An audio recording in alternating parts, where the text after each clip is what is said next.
ठीक है, बिस्मिल्लाहिर्रहमानिर्रहीम। आज हमारा सेकंड लेक्चर है सीक्वेंस एंड सीरीज़ में, और आज कोशिश करेंगे कि हम ये प्रोग्रेशन का एक टाइप ख़त्म हो जाए। तो सबसे पहले हम आते हैं प्रोग्रेशन।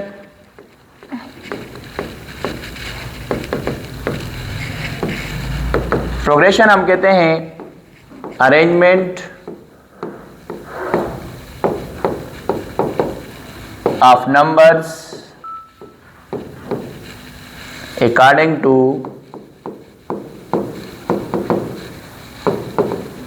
some definite rule। एक ख़ास रूल के मुताबिक नंबरों को अरेंज करो तो इसको हम कहते हैं प्रोग्रेशन। सीक्वेंस हम किसे कहते हैं? सीक्वेंस की डिफिनीशन हमने एक लिखी थी और दूसरी ये है अरेंजमेंट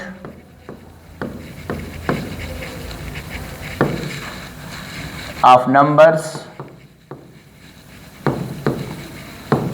इन डेफिनेट ऑर्डर।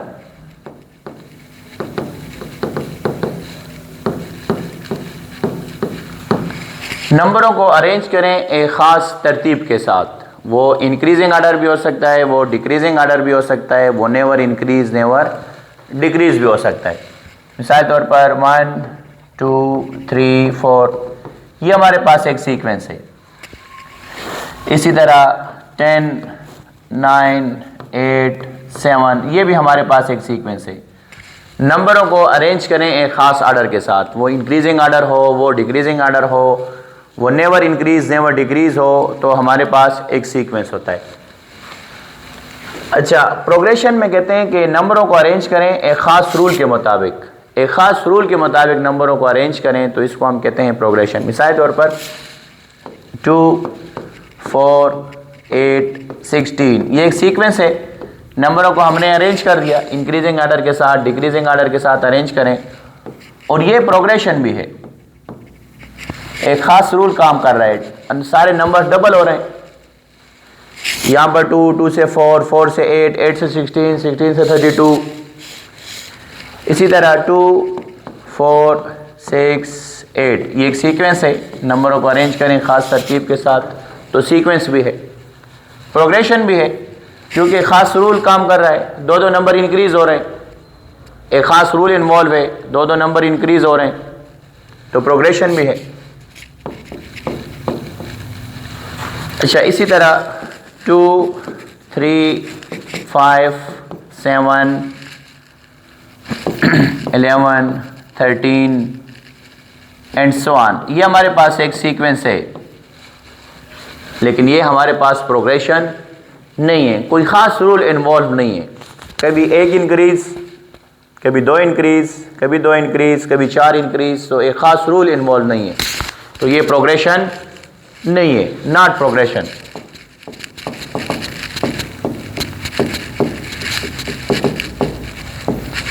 ये प्राइम नंबर है हमारे पास। प्राइम नंबर जो है एक सीक्वेंस होता है, एक प्रोग्रेशन नहीं होता। अच्छा, हमारे पास एक नोट फॉर्म है every progression is a sequence but every sequence is not a progression। हमारी बुक में एक छोटी सी मिस्टेक भी है, KPK बुक में। इसको ज़रा आप लोगों ने ठीक करना होगा। ये पेज नंबर है पेज नंबर 119। ठीक, इसमें लिखा है कि sequence is also called progression, तो इसको आप लोगों ने ठीक करना होगा। Sometime sequence is called progression. कभी कभी हम सीक्वेंस को प्रोग्रेशन कहते हैं, हमेशा एक सीक्वेंस को आप प्रोग्रेशन नहीं कह सकते। तो sometime sequence is called progression, ये पेज 119 पर है। अच्छा, हमारा ये डिटेल्स लेवल की क्लास है तो इसमें बस इतनी डिफिनीशन ज़रा कम होनी चाहिए, सही है। अच्छा, प्रोग्रेशन के हमारे पास इस चैप्टर में 3 मेन टाइप्स हैं, बल्कि इसके अलावा भी इसके टाइप्स हैं, लेकिन यहाँ पर हम 3 टाइप्स को पढ़ेंगे। एक हमारे पास अर्थमेटिक प्रोग्रेशन, दूसरा ज्योमेट्रिक प्रोग्रेशन और तीसरा हमारे पास है हार्मोनिक प्रोग्रेशन। ये सीक्वेंस एंड सीरीज के चैप्टर में। फिर 5वें चैप्टर में एक फिर एक्स्ट्रा सी हमारे पास अर्थमेटिकल ज्योमेट्रिकल प्रोग्रेशन भी है, उसको भी हम पढ़ेंगे। तो हम शुरू करने वाले हैं what is mean by arithmetic progression. चले आगे चले बस ठीक। पिक्चर वाली पिक्चर लेना चाहते हैं तो लें picture.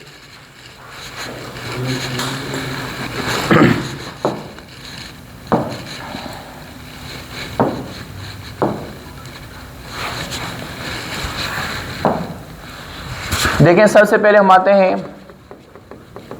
Arithmetic progression.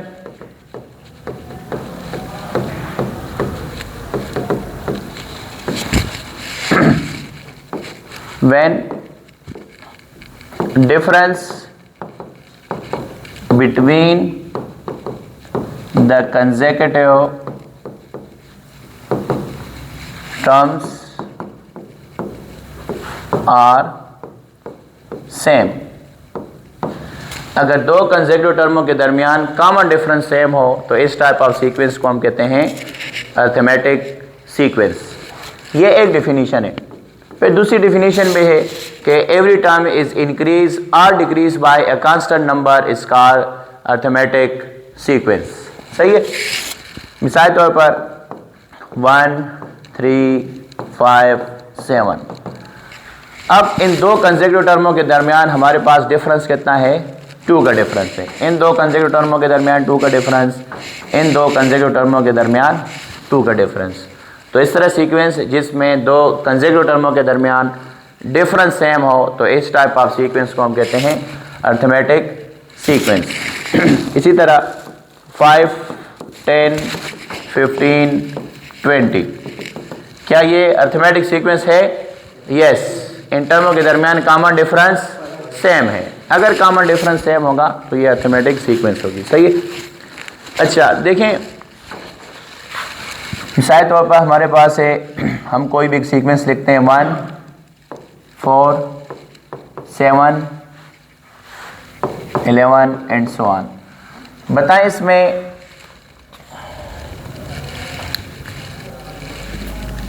First term किसके बराबर? फर्स्ट टर्म 1, और कॉमन डिफरेंस को हम डिनोट करते हैं, डिफरेंस को हम डिनोट करते हैं डी से। ठीक, तो डिफरेंस हम किस तरह फाइंड करेंगे? Final minus initial. तो d इक्वल टू 4 - 1, तो डिफरेंस इसमें आएगा +3। इसी तरह इन टर्मों के दरमियान डिफरेंस भी +3 और इन टर्मों के दरमियान भी कॉमन डिफरेंस +3 होगा। अब हम इसको ज़रा जनरलाइज फॉर्म की तरफ जाते हैं। A1 A2 A3 A4 and so on. अब इन 2 टर्मों के दरमियान डिफरेंस फाइंड करें। d equal to A2 - A1। इन टर्मों के दरमियान d equal to A3 - A2, और इन टर्मों के दरमियान फाइंड करें A4 - A3। अब इसमें जनरलाइज फार्मूला बनाएं। अगर यहाँ पर 2 है तो यहाँ पर 1, यहाँ पर 3 है तो यहाँ पर 2, यहाँ पर 4 है तो यहाँ पर, अगर यहाँ पर हुआ n तो यहाँ पर क्या होगा? n-1 होगा। तो ये भी कॉमन डिफरेंस का जनरल फार्मूला आ गया। इसी तरह अगर यहाँ पर 1 है तो यहाँ पर 2, अगर यहाँ पर 2 है तो यहाँ पर 3, अगर यहाँ पर 3 है तो यहाँ पर 4, अगर यहाँ पर हुआ n तो यहाँ पर क्या होगा? n+1 होगा। तो ये भी कॉमन डिफरेंस का फार्मूला आ गया। ठीक, तो ये पंजाब टेक्स्ट बुक और ये हमारी बुक में, इसी को कंटिन्यू करते हैं। तो d equal to an+1 minus an, इसको लेफ्ट साइड पर लेकर आए तो an+1 equal to common difference plus an, इसको हम कहते हैं recursive formula. Recursive formula of arithmetic progression. Recursive formula हम पढ़ेंगे, इस पर हम बात करेंगे, सही है। चलिए इसकी पिक्चर आप लोगों के साथ शेयर हो जाएगी, आगे चलते हैं। हाँ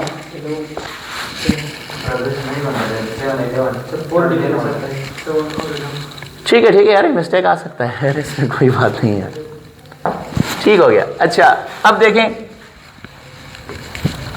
अब हम आते हैं कि अगर आपके पास कॉमन डिफरेंस की वैल्यू ग्रेटर देन 0 हुई तो ये हमारे पास इंक्रीजिंग सीक्वेंस होगी। अगर कॉमन डिफरेंस की वैल्यू इक्वल टू 0 हुई तो ये हमारे पास कांस्टेंट सीक्वेंस होगी, कांस्टेंट। और इसी तरह अगर हमारे पास कॉमन डिफरेंस की वैल्यू लेस देन 0 हुई तो ये डिक्रीजिंग सीक्वेंस होगी। मिसाल तौर पर 1 2 3 4, तो इसमें कॉमन डिफरेंस किसके बराबर?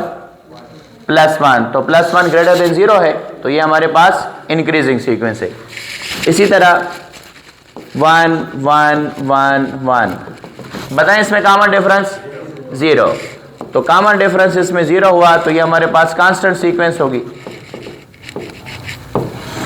अच्छा इसी तरह हमारे पास 9 8 7 6, इसमें कॉमन डिफरेंस, अगर कॉमन डिफरेंस लेस देन 0 हो तो ये हमारे पास डिक्रीजिंग सीक्वेंस होगी।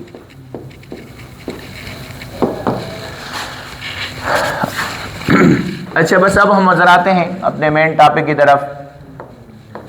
nth टर्म ऑफ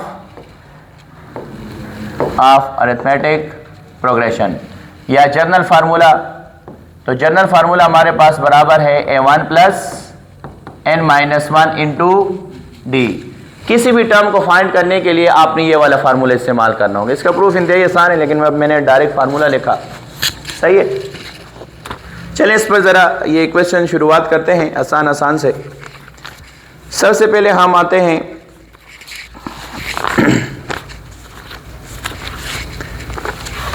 देखिए ये नेक्स्ट का ही क्वेश्चन है 2020, 6 + 8 + 10 + 12 and so on. Find general formula. General formula find करें। देखें जनरल फार्मूले के लिए आपको क्या रिक्वायर्ड है? एक फर्स्ट टर्म रिक्वायर्ड है। फर्स्ट टर्म किसके बराबर?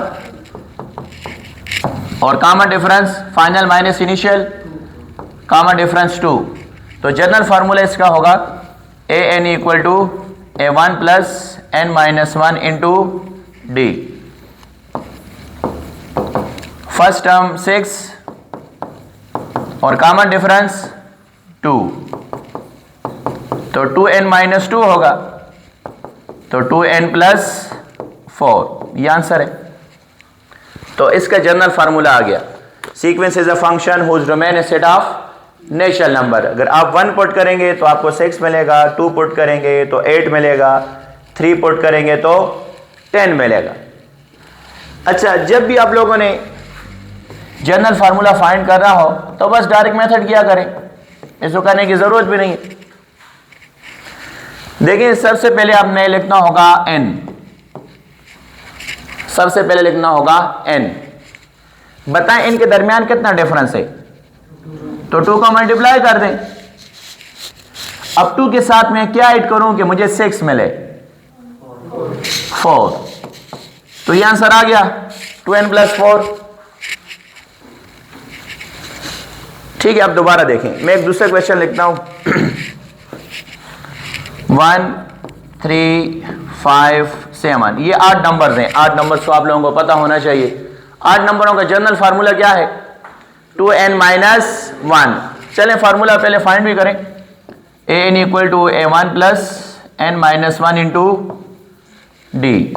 तो an = फर्स्ट टर्म 1 के बराबर और कॉमन डिफरेंस 2, तो an = 1 + 2n 2, तो 2n-1 ये 8 नंबरों का जनरल फार्मूला है। Sequence is a function whose domain is set of natural number. आप 1 पुट करें तो 1 आएगा, 2 पुट करें 3 आएगा, 3 पुट करें 5 आएगा, 4 पुट करें 7 आएगा। अब इसको भी आप डायरेक्ट मेथड से कर सकते हैं। देखें 1 3 5 7, तो n टर्म इसका होगा n लिखें। बताएं कॉमन डिफरेंस कितना है 2, तो 2 के साथ मल्टीप्लाई करें।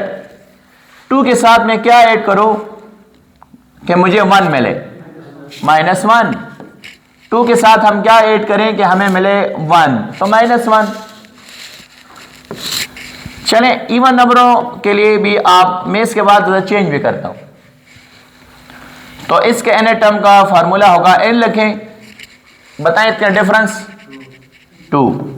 2 के साथ मैं क्या ऐड करूं कि मुझे 2 मिले, 0, तो ये इसका n टर्म का फार्मूला आ गया 2n। तो इवन नंबरों का जनरल फार्मूला 2n, 8 नंबर्स का 2n-1, नेचुरल नंबरों का n। पिक्चर लेना चाहते हैं तो नहीं, वीडियो वैसे भी आप ठीक।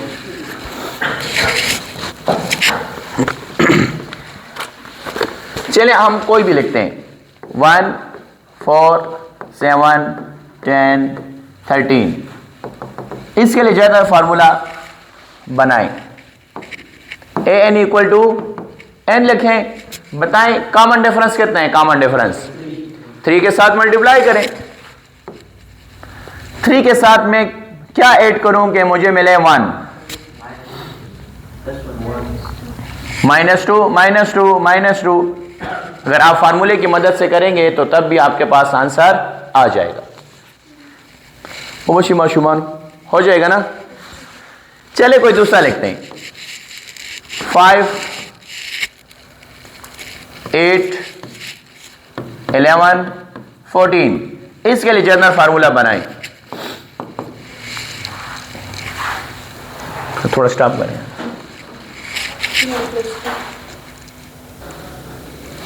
देखें इसका जनरल फार्मूला, सबसे पहले आप n लिखें। कितना डिफरेंस है 3 लगाएं। अब 3 के साथ मैं क्या ऐड करूं कि मुझे 5 मिले, +2, तो इसका जनरल फार्मूला हुआ 3n+2 हुआ। सही हो गया। चलिए बस अभी आराम आराम से भी और नेक्स्ट के क्वेश्चनों पर आते हैं। देखें अब यही नेक्स्ट का क्वेश्चन है 2023 3 11 19 एंड सो ऑन। कहते हैं find nth term, general term formula इसका फाइंड करें। तो ये तो ऑप्शन से भी पता चल जाता है, लेकिन आप डायरेक्ट भी कर सकते हो। चलें आप लोग बताएं, n लिखें। कॉमन डिफरेंस कितना है 8 डिफरेंस है ना, 8 का डिफरेंस है।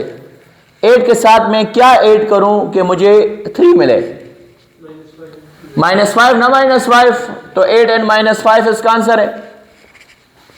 वरना फार्मूले की मदद से कर सकते हो आप लोग। फार्मूला कौन सा n टर्म का, a1 + n-1 इंटू d। तो an equal to first term हमारे पास बराबर है 3 के, और कॉमन डिफरेंस 8, तो 8n-8, तो 8n-5 होगा। सही हो गया।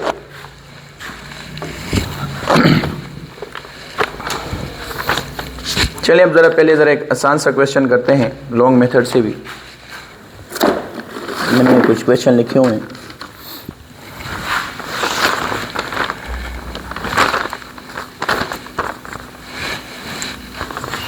देखें ये नेक्स्ट का क्वेश्चन है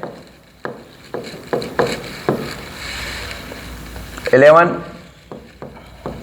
14 17 फाइंड a25। 25वां नंबर टर्म फाइंड करो। तो कोई भी टर्म फाइंड करने के लिए आपको क्या रिक्वायर्ड है, एक फर्स्ट टर्म रिक्वायर्ड है और एक कॉमन डिफरेंस रिक्वायर्ड है।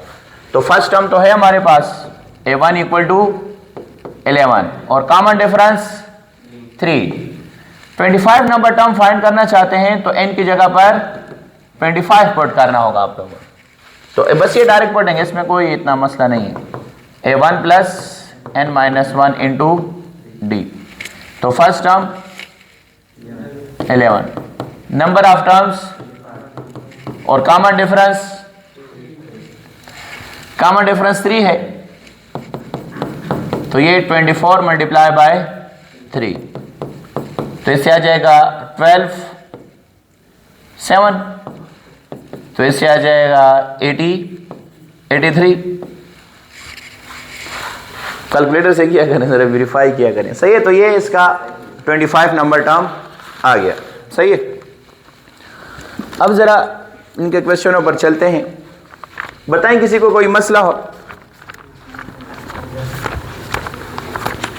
अगर कोई जाना चाहते खैर जा सकते हैं, कोई मसला नहीं है। अगर आप लोगों को कोई मसला हो फिर आप सही है। मैं कहता हूँ कोई मैथ्स की क्लास में बोर ना हो जाए ना। बहुत सारे क्वेश्चन हैं। देखें अभी 2023 फिर 2024 में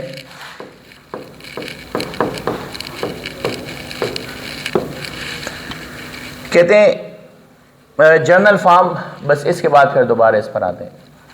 जर्नल फॉर्म ऑफ 8, 15, 21, बस ये तो आप डायरेक्ट कर सकते हैं। बताएं an इक्वल टू n लिखें, कॉमन डिफरेंस 7, यहाँ 22 है। अब कॉमन डिफरेंस सही हो गया ना? अच्छा, कॉमन डिफरेंस 7। अब 7 के साथ में क्या ऐड करूं कि हमें मिले 8 प्लस 1, तो ये इसका आंसर हुआ।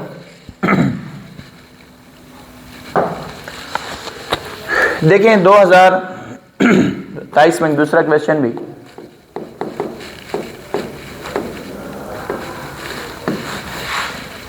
कहते हैं कि an equal to 1 plus 7n is a nth term of, कहते हैं ये nth टर्म किस चीज का है? ऑप्शन 1 अरिथमेटिक प्रोग्रेशन का है, ज्योमेट्रिक प्रोग्रेशन का है, हार्मोनिक प्रोग्रेशन का है।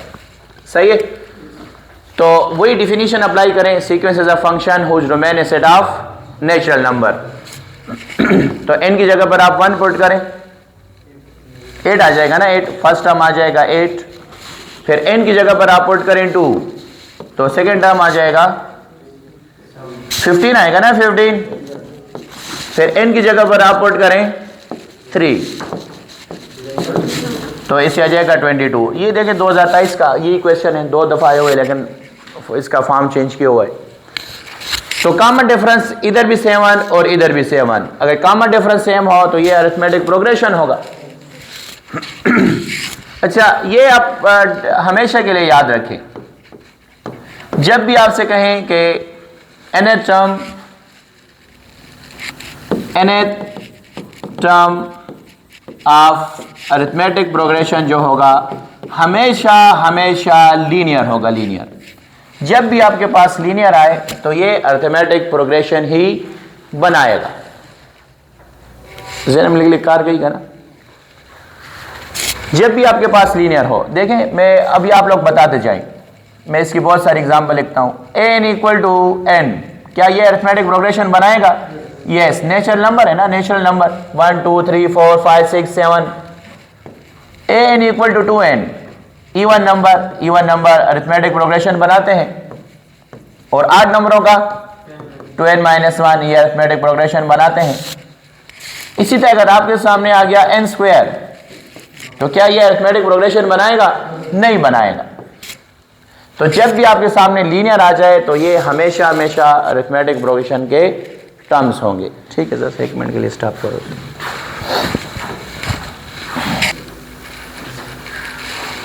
ठीक है, बिस्मिल्लाहिर्रहमानिर्रहीम। देखें अगर फर्स्ट टर्म आपके पास 11 है और 12वां नंबर टर्म आपके पास 55 है, तो कहते हैं कॉमन डिफरेंस फाइंड करो।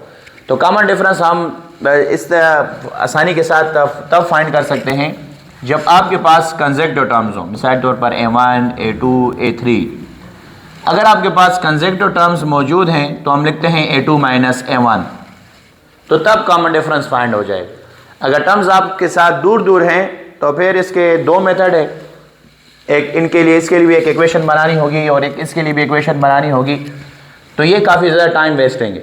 तो इसलिए इसके लिए एक डायरेक्ट मेथड हम लिखते हैं अगर टर्म्स आपके साथ दूर दूर हो, एक दूसरे से दूर दूर, तो फिर आप फार्मूले इस्तेमाल किया करें d इक्वल टू हमारे पास am minus an divided by m minus n, where m is greater than n होगा। अगर टर्म एक दूसरे से दूर दूर हो तो कॉमन डिफरेंस के लिए आप ये वाला डायरेक्ट मेथड लगा सकते हैं। देखें यहाँ जो सब्सक्रिप्ट में एक 1 है और एक 12 है, तो 12 ज़्यादा है और 1 कम है, तो यहाँ पर m ग्रेटर होगा। तो d इक्वल टू यहाँ पर आपने लिखना होगा a12 minus a1 divided by 12 minus 1 होगा। तो d इक्वल टू a12 किसके बराबर है 55 और a1 किसके बराबर है 11 डिवाइड बाय 11 होगा। इससे आ जाएगा 44 डिवाइड बाय 11, तो इससे आ जाएगा +4, तो कॉमन डिफरेंस आ गया +4। ये +4 मौजूद है इसमें, ठीक हो गया। तो जब भी टर्म्स एक दूसरे से दूर दूर हों तो कॉमन डिफरेंस फाइंड करने के लिए आप यही तरीका इस्तेमाल कर सकते हो, सही है। अच्छा, ये कुछ क्वेश्चन मैंने लिखे हैं कहते हैं कि फर्स्ट टर्म हमारे पास है, पाँचवा नंबर टर्म है 48, कॉमन डिफरेंस है 2 और फर्स्ट टर्म फाइंड करें। बस ये तो इंतहाई आसान, an equal to a1 plus n minus 1 into d, ये तो डायरेक्ट वैल्यूज हैं। n की जगह पर आप 5 पुट करें तो a1 plus 5 minus 1 into D, तो पाँचवा नंबर टर्म हमारे पास है 48 और फर्स्ट टर्म हमने फाइंड करना है और ये गया 4 और कॉमन डिफरेंस है 2, तो 8 को इधर माइनस कर देंगे, 48 माइनस 8 इक्वल टू a1, तो a1 हमारे पास आ जाएगा 40। अच्छा, इसमें मैं डायरेक्ट मेथड इस्तेमाल होते हैं, लेकिन वो भी बस करेंगे इंशाल्लाह नेक्स्ट लेक्चर में। मैं इसको भी डायरेक्ट मेथड से भी हम करेंगे। अब कॉमन डिफरेंस, इसमें वही हमने एक फार्मूला भी सीखा, d इक्वल टू एक 19 है, एक 23 है, तो 23 ज़्यादा है। अब 23, तो आपने a23 minus a19 divided by 23 minus 19, तो कॉमन डिफरेंस आ जाएगा हमारे पास ये 76 माइनस 20 डिवाइडेड बाय 23 माइनस 19, 4 हो जाएगा। तो कॉमन डिफरेंस आ जाएगा यहाँ से, इससे आ जाएगा 56 डिवाइडेड बाय 4, तो कॉमन डिफरेंस आ जाएगा,